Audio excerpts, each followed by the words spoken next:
زمونږ په دغه پروګرام د شریعت په رڼا کې ستاسو سوال ځواب حل کې یو کس ملګري زمونږ کتونکو ناظرینو کې یو کس سوال کړی دی. دا سوال چې دی دا مونږ تاسو په بازار کې کمیشن کاری چې کوم وي کمیشن کاری بروکریم هغه ته ویل کېږي یا کمیشن کاریم هغه ته ویل کېږي او اکثر زمونږ تاسو کسان په دغه عمل کې مبتلا دي یعنی خلک یې کوي. نو سوال دا کړی چې آیا دا کمیشن کاری جایز ده که جایز نه ده,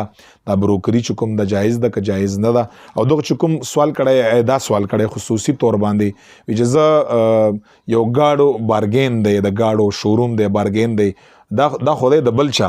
خو زه الته ناست یم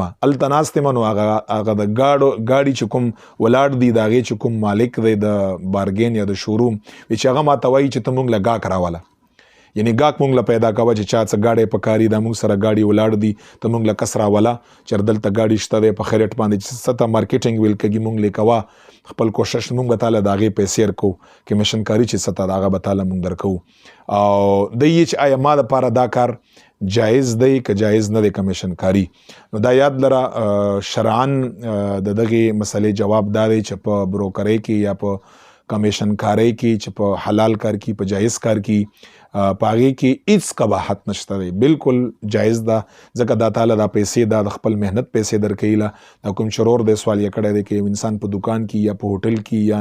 مثال کې طور په بازار کې په بل یو سیز کې یا په بارګین کې او هغه مالکان ورته ووایي چې راته محنت خواري کوه مونږ له ګاک پیدا کوه هغې به تاله مونږه دومره پیسې به درکوو دته دا پیسې